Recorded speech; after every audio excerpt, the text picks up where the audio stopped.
Sí, es colocar la pichancha a 3 pulgadas y la manguera de succión también a 3. Y colocarle un conversor o una ampliación, ¿verdad? De 2 a 3. Vas a gastar un poquito más porque te cuesta más una pichancha de 3 que una de 2 y porque la manguera de 3 te cuesta más que una de 2. Hasta ahí estoy de acuerdo contigo, pero tu bomba va a ser más eficiente. Al aumentar el diámetro, va a succionar más agua y tu motor, ya sea eléctrico o de gasolina, va a trabajar con menor esfuerzo y la durabilidad de tu equipo de bombeo va a ser mayor, más años.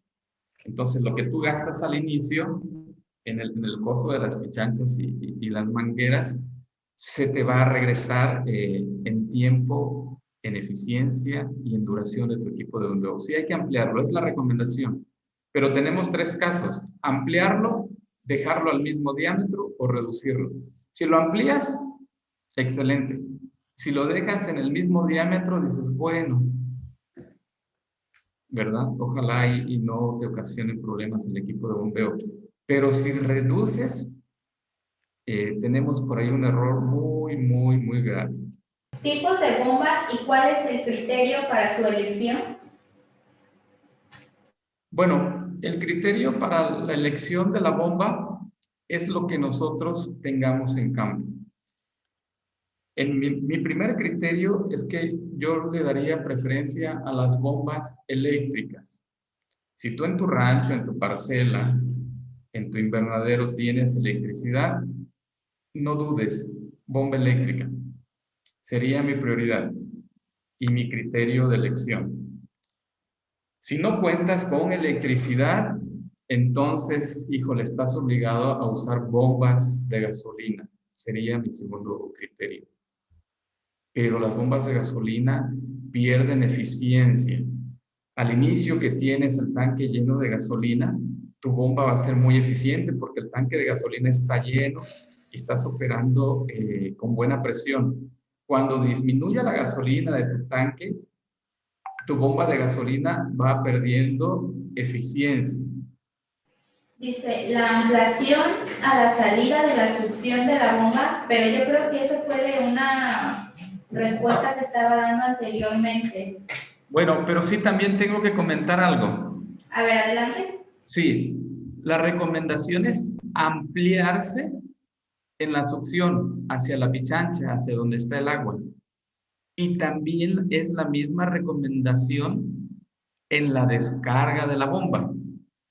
¿Sí? Las dos recomendaciones son ideales. ¿Sí? Ampliarse al siguiente diámetro mayor comercial. Los casos más críticos son en la succión, porque las pichanchas tienen un paso limitado, las pichanchas tienen un paso muy, muy limitado y ahí perdemos mucha presión. Pero si fuera posible ampliarse también en las descargas de la bomba, estamos protegiendo a la bomba, a la durabilidad y el esfuerzo de los equipos de bombeo. Ahora también no hay que ampliarse si nuestra bomba es de 2x2, succión en 2, yo lo ampliaría a 2,5 o 3. Y si descarga es en 2, yo lo ampliaría a 2,5 o 3. Tampoco vamos a exagerar que si mi descarga es en 2, la voy a ampliar a 4, a 6 pulgadas.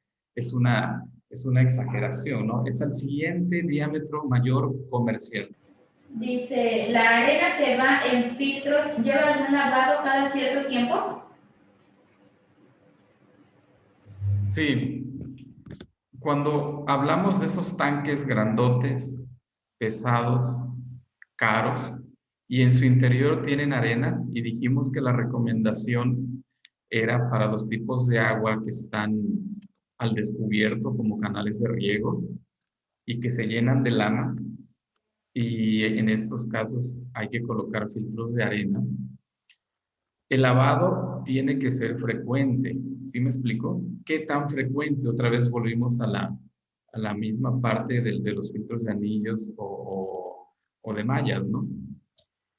Si tú observas que hay una diferencia de presiones antes de los filtros y después de los filtros de de 1 kilo de presión, ¿verdad? O si se te cae la presión, entonces es una señal de que hay que lavar la arena. ¿Cómo la lavamos? ¿Cómo la saco? Todos los filtros de arena, y no sé si voy a compartir pantalla para dar respuesta a esta pregunta. Espero estén viendo la imagen.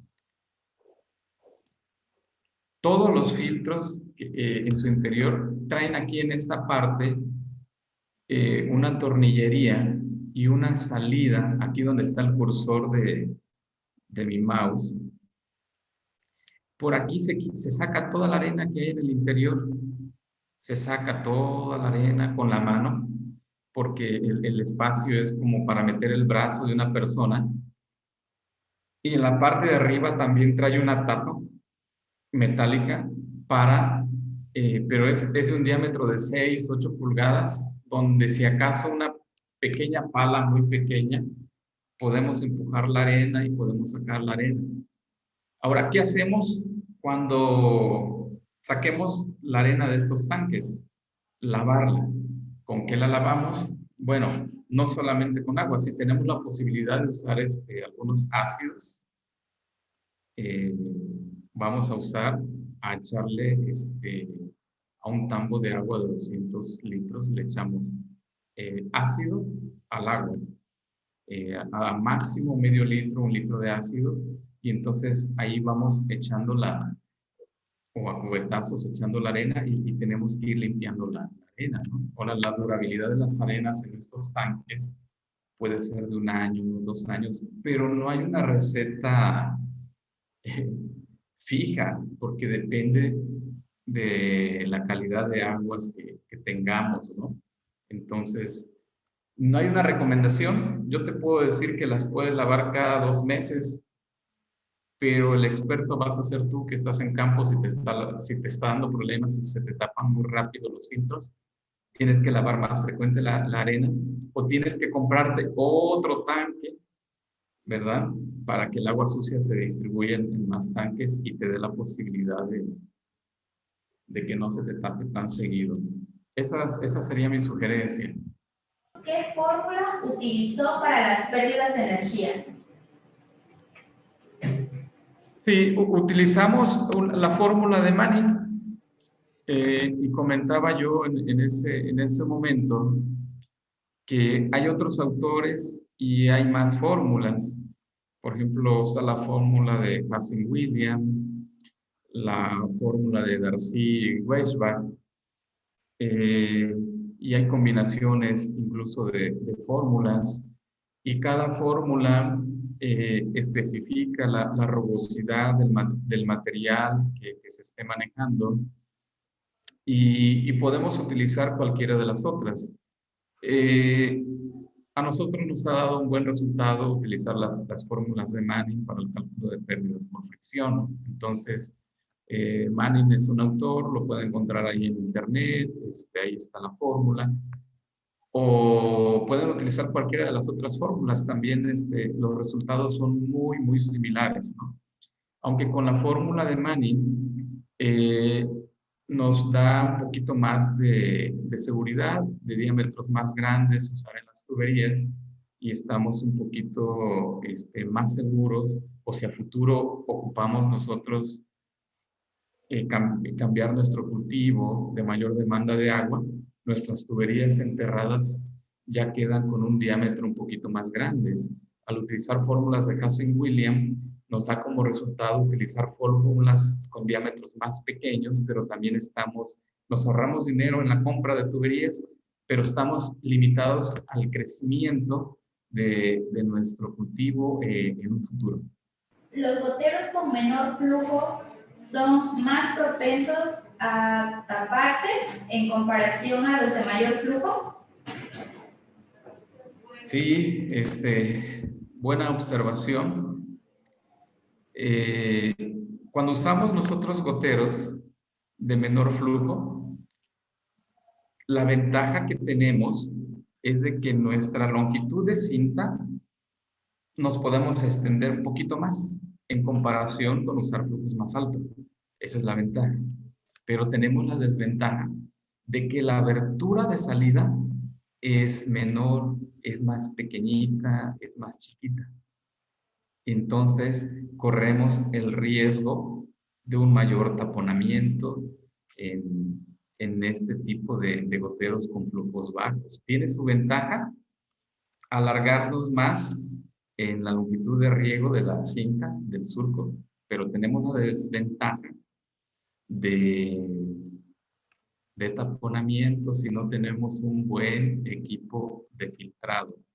Si tú tienes un buen equipo de filtrado, combinaste bien los filtros, los lavas frecuentemente, tienes la cantidad de filtros adecuados, eres muy disciplinado en el mantenimiento del riego, tienes a cargo gente muy profesional, muy cuidadosa, dices, pues voy a meter cintas de flujos bajos. Y si tu calidad física del agua también lo permite, en México hemos colocado cintas de flujos bajos y funcionan muy bien. ¿Hay una longitud máxima para una línea secundaria o mientras la presión sea suficiente puede ser cualquier longitud? Si tu longitud, en el ejemplo que vimos el día de hoy, es de 100 metros, pero si tu predio, tienes un predio más grande a 1 hectárea, que sean, por ejemplo, la longitud de la tubería secundaria en lugar de 100 metros, 300 metros, 400 metros, entonces tus diámetros deben de ser más grandes. Entre mayor sea la longitud, el diámetro de la tubería secundaria tiene que ser mayor, más grande, porque va a alimentar más cintillas, va a alimentar más plantas, ¿sí? Y si tienes el agua disponible, es posible que las tuberías secundarias sean de mayor longitud. Eso es válido. No es una regla, ¿eh? No es una regla que todas las tuberías secundarias que yo marqué de manera de ejemplo en color verde, forzosamente tienen que ser 100 metros, 100 metros, 100 metros, 100 metros. Si un predio mide de ancho 120 metros, no vamos a hacer dos secciones, que un bloque de riego sea de 100 metros y otro bloquecito de 20 metros. No, hay que ser prácticos y todo el bloque se va de 120 metros en la tubería secundaria. Yo quise platicar hoy y meterme de inicio a los números, a la parte que a veces no nos gusta la numerología, pero a veces cuando va uno a otros cursos de riego no nos hablan de esta parte. Entonces, el ejemplo que yo les traigo fue informativo, ¿no? Para que nosotros sepamos cuál es la secuencia, qué es lo que hacen las empresas que se dedican a vender sistemas de riego. ¿Qué hacen? ¿Por qué a veces se tardan tanto en un presupuesto de riego? ¿Por qué a veces meten diámetros muy grandes y a veces estas empresas o los técnicos no les explican a los productores? No saben el por qué, nada más dices, voy a meter esta tubería y vale tanto, ¿no? ¿Y cuándo me das el anticipo? Entonces, hoy quise platicarles esa parte fundamental como una parte informativa que cuando ustedes, si es que van a comprar un sistema de riego nuevo, tengan elementos para poder platicar con su empresa. O si ya lo tienen, el sistema de riego, que digan cómo fue diseñado, por qué hay diámetros más grandes, por qué hay diámetros más chicos. La verdad es una plática informativa, pero creo yo muy valiosa y que en otros cursos de riego no se toca este tema. No, es a veces complicado por los números y las ecuaciones y a veces es difícil tocar este tema. En el diseño agronómico, el coeficiente de cultivo es de la tabla y si es así, ¿podemos citar la fuente? Sí, mira, yo traigo por aquí un archivo. Qué bueno que toca el tema y qué bueno que, hablando del coeficiente del cultivo, voy a compartir una pantalla y dentro del material que le vamos a proporcionar a ustedes, porque yo aquí di el ejemplo de lechugas y ustedes van a decir, yo no tengo lechugas. Yo nada más las conozco porque me las como, ¿no? Yo tengo otro cultivo. Voy a compartir pantalla y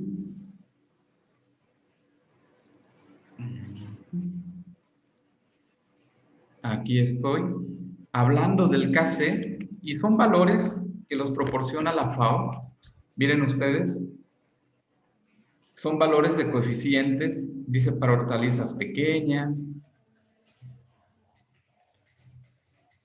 dice hortalizas de las familias de solanáceas, de las familias de las cucurbitáceas, y traen muchos ejemplos de este archivo que les voy a proporcionar.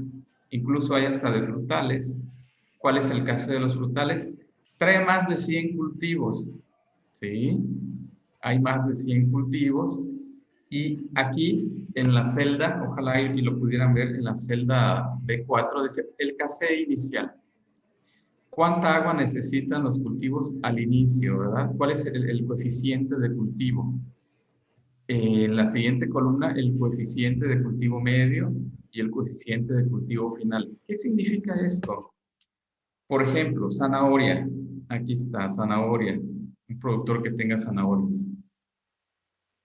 Su KC inicial es 0.7. Conforme va creciendo el cultivo, el KC aumenta a 1.05, se mantiene 1.05 y al final de la cosecha, 0.95.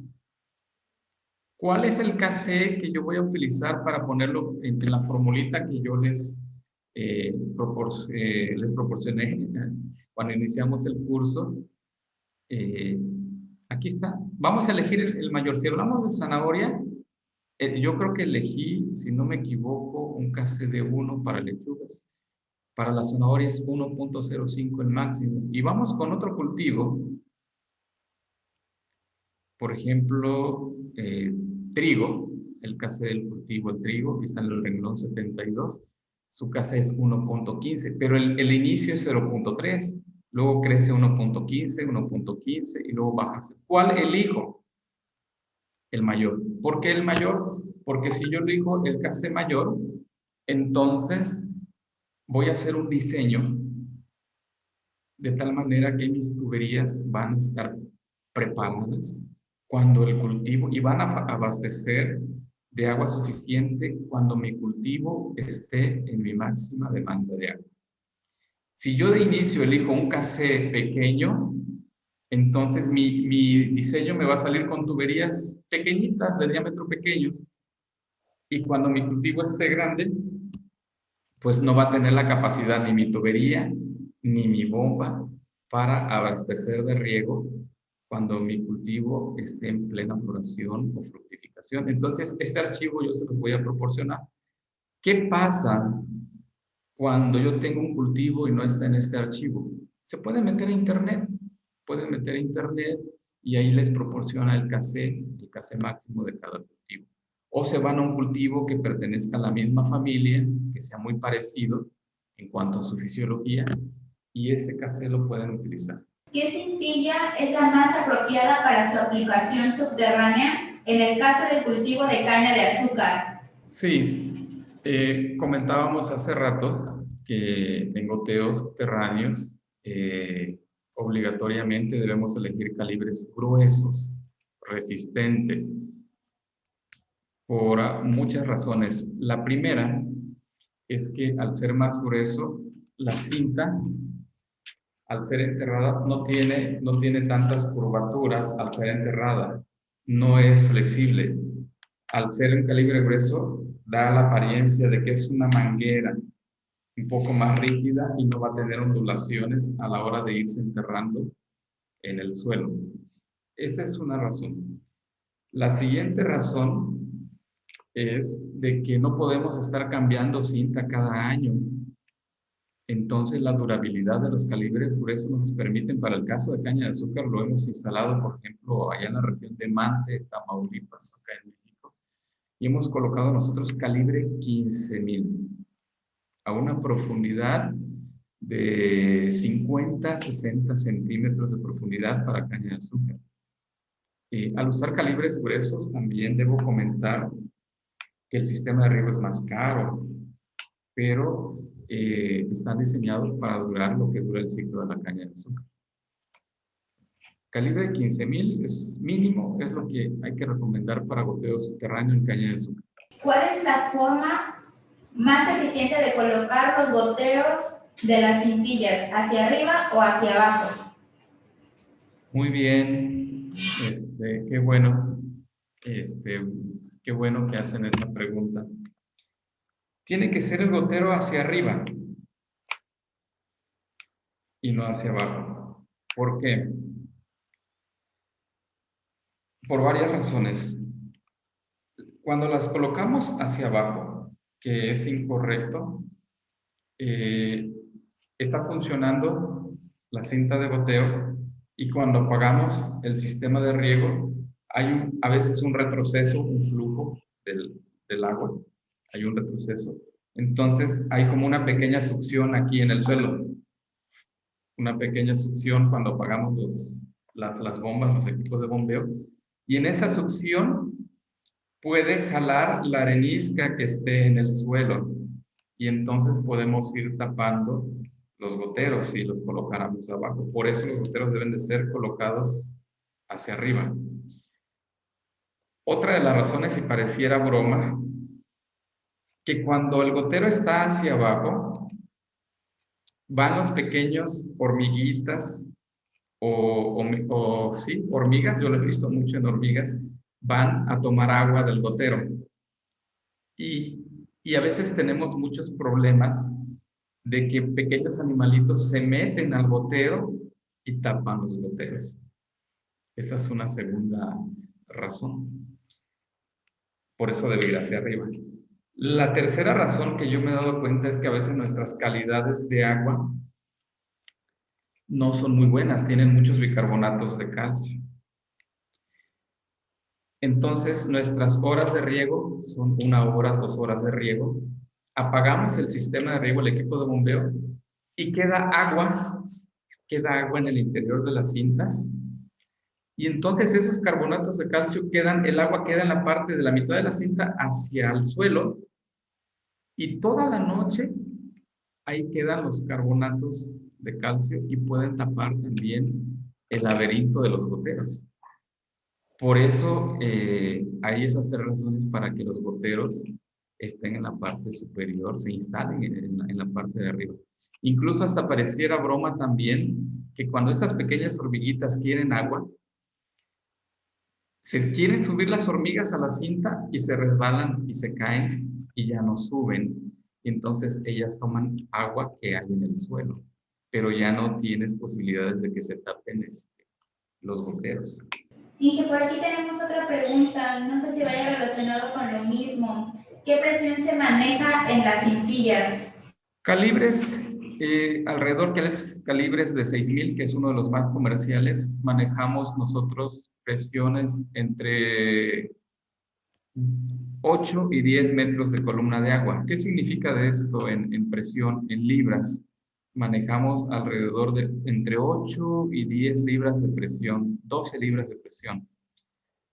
Cuando la cintilla es de calibre grueso, como en el caso de la caña de azúcar que me preguntaban hace rato, y manejamos calibres gruesos, casi mangueras, calibres 15000, y podemos manejar nosotros presiones más altas, incluso hasta unas 15 libras de presión.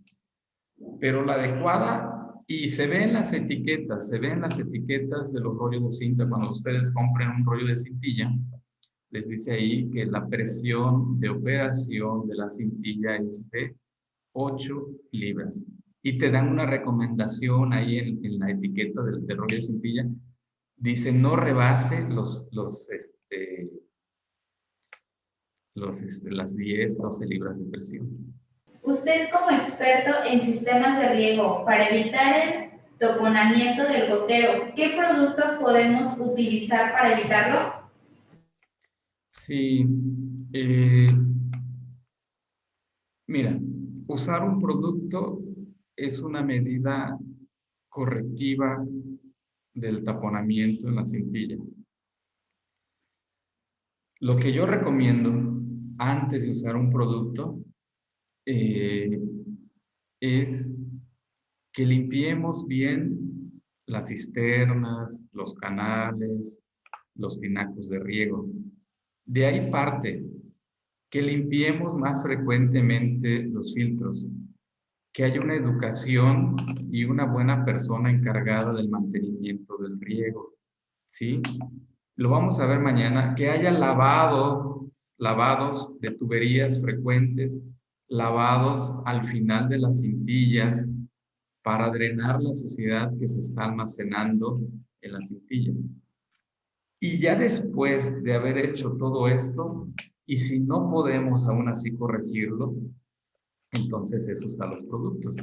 Mira, en lo personal, yo uso ácido sulfúrico. Usamos, por ejemplo, medio litro, máximo 1 litro de ácido sulfúrico por cada metro cúbico de agua.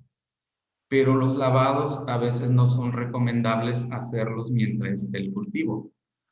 Hay que hacerlos antes de iniciar o de plantar o al final del ciclo. Hacer estas aplicaciones de ácido. Muchos también aplican cloro, pero no hacerlo cuando está el cultivo, la verdad, porque pueden quedar residuos en el interior de las cintas, pueden quedar residuos y también podemos ocasionar problemas al cultivo. Ahora, otra de las razones también que no me gustaría que lo hicieran cuando está el cultivo es porque interrumpimos el riego. Lo interrumpimos por estar lavando cintillas y entonces podemos tener hay algunos detalles, ¿no? Pero te digo, usar productos es una medida correctiva. Mi recomendación es que tengamos medidas preventivas antes de usar productos, porque si no también luego nos acostumbramos y muchas veces, aunque usemos ácidos, ya las cintillas ya no las podemos destapar. Y entonces ya caemos en otro problema de estar comprando productos y aún así las cintas no se destapan. Entonces, ya en último caso, usar productos correctivos. Comentan, hay quienes recomiendan el uso de ácido fosfórico, aún estando el cultivo. De hecho, se considera como una fuente de fósforo. ¿Es correcto? Es correcto, sí. ¿Por qué? Porque utilizan el ácido fosfórico con doble propósito. Lo utilizan para nutrir al cultivo y lo utilizan para ir haciendo lavados de las cintillas, ¿sí? En mi caso, yo uso en lugar de ácido fosfórico, uso ácido sulfúrico en los tinacos de riego. Y entonces tengo varias ventajas. Bajo el pH de mi solución nutritiva y estoy corrigiendo todos los días que se riega, corrigiendo los posibles taponamientos, ¿verdad? Si el objetivo es bajar pH en la solución nutritiva y el objetivo, en el caso del ácido fosfórico, es proporcionar fósforo al cultivo, entonces es una gran ventaja porque haces dos cosas, dos ventajas: nutres y limpias goteros. Pero con la pregunta que me hicieron así hace ratito, un poquito así directa, ¿cómo lavo la cintilla para destapar? Digo, ay, caray, mejor te recomiendo hacer mantenimiento preventivo. Ya si la finalidad es aprovecharla, el ácido sulfúrico y el ácido fosfórico, eso es lo mejor. Esa es la mejor recomendación, así como lo dice esta persona. Bien, dice, tenemos otra pregunta. Inge, ¿puedo utilizar vinagre, ácido acético para bajar el pH de las aguas en caso de ser alcalinas? Bueno, ahí es una cuestión ahí química. El arsénico puede ser muy peligroso y el vinagre puede ser muy caro si se manejan grandes volúmenes, ¿no? Lo más recomendable en agricultura es usar el ácido fosfórico, el ácido nítrico y el ácido sulfúrico, ¿sí? Por cuestión económica. Las aguas, si hoy traen tu fuente de abastecimiento, traen alcalinidad, la van a traer mañana, pasado, todo el mes, todo el año y siempre. Entonces, es una cuestión por ahí económica y peligrosa. Mi sugerencia es usar, como lo comentó un participante anterior, usar un ácido que te puede dar doble propósito, como el fosfórico. Nutres, bajas pH y lavas cintilla. Y también el ácido sulfúrico. Yo uso más el ácido sulfúrico en lo personal porque es más barato que el ácido fosfórico. Y comercialmente lo venden en las tiendas de agroquímicos, ¿eh? Los venden en galones. Comercialmente se vende, entonces puede ser una buena práctica. Es lo recomendable usar esos tres ácidos, insisto, el sulfúrico, el fosfórico, en todo su caso el nítrico, ¿no? Que el más eficiente viene a ser el sulfúrico y es más económico.